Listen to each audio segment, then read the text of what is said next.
बिस्मिल्लाहिर्रहमानिर्रहीम। आज हम class second year chapter number 12 current electricity का न्यूमेरिकल नंबर 3 करते हैं।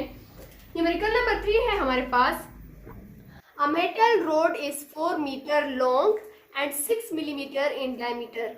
एक मीटर रोड है जिसकी लेंथ 4 मीटर है और डायमीटर 6 मिलीमीटर है। Compute its resistance if the resistivity of the metal is 1.76 into 10 raised to power minus 8 ohm metre.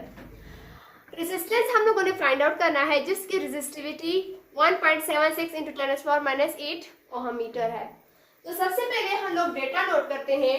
Data में हमारे पास उस मेटल रोड का लेंथ दिया गया था जो 4 मीटर था, डायमीटर 6 मिलीमीटर था।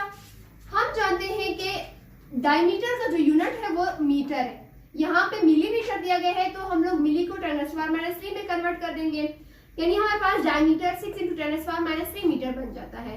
अब जब हमें डायमीटर दिया गया है तो हमें रेडियस फाइंड आउट करना है क्योंकि हमें रेडियस आगे काम आएगा। तो रेडियस का फार्मूला है r = d divided by 2। Diameter की वैल्यू पुट की उसके ऊपर डिवाइड किया 2 पर। तो अब यहाँ पर हमारे पास है 6 into 10 raised to power minus 3 divided by 2। 2 1s are 2, 2 3s are 6। Radius की वैल्यू हमारे पास आई 3 into 10 raised to power minus 3 metre. Resistance हम लोगों ने फाइंड आउट करना है। रो मतलब हम रेजिस्टिविटी को जो है ना रो से डिनोट करते हैं। रेजिस्टिविटी हमें 1.76 into 10 raised to power minus 8 ohm metre दिया गया था। अब इसके लिए जो फार्मूला यूज होता है वो है resistance is equal to rho L length divided by area. अब यहाँ पर हमारे पास एरिया नहीं है, हम जानते हैं कि area is equal to pi R square. तो हमारे पास फार्मूला इस तरह बन जाता है, resistance is equal to rho length divided by pi R square. तो अब हम इनकी वैल्यूज पुट करते हैं। जो रेजिस्टेंस है वो तो हम लोग फाइंड आउट कर रहे हैं। रो की वैल्यू है 1.76 into 10 raised to power minus 8, ये वाली वैल्यू। अब लेंथ की वैल्यू है हमारे पास 4, पाई की वैल्यू हमारे पास है 3.14, रेडियस जो हमारे पास है वो है 3 into 10 raised to power minus 3 का स्क्वायर। अब पहले हम इस वैल्यू का स्क्वायर लेंगे, फिर इसको 3.14 के साथ मल्टीप्लाई करेंगे, फिर इसका जो आंसर आएगा ना फिर उसको 4 के साथ डिवाइड कर देंगे।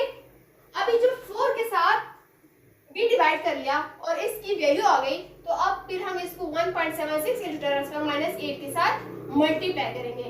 फिर हमारे पास रेजिस्टेंस की वैल्यू आ जाएगी जो कि है 2.5 into 10 raised to power minus 3 ohm. Resistance का जो यूनिट है वो है ओहम। तो हमारे पास जो न्यूमेरिकल नंबर 3 है वो भी कंप्लीट हो जाता है। ये वाला मैं कैलकुलेटर के जरिए इसलिए नहीं कर रही हूँ क्योंकि तुम लोग कंफ्यूज हो जाओगे। मैंने आप लोगों को तरीका बताया कि आप लोग खुद फिर इसको कैलकुलेटर के जरिए कर लें। सबसे पहले आप लोगों ने इस ब्रैकेट का स्क्वायर लेना होगा, इसकी वैल्यू को फिर 3.14 के साथ मल्टीप्लाई करना होगा, जो इसकी वैल्यू आ जाती है उसको फिर जस्ट 4 के साथ डिवाइड करना है। फिर जब इनको आपस में डिवाइड किया तब इनकी जब वैल्यू आई फिर उस वैल्यू को जो है ना 1.76 into 10 raised to power minus 8 के साथ मल्टीप्लाई करेंगे तो हमारे पास रेजिस्टेंस की वैल्यू आ जाएगी जो कि है 2.5 into 10 raised to power minus 3 ohm.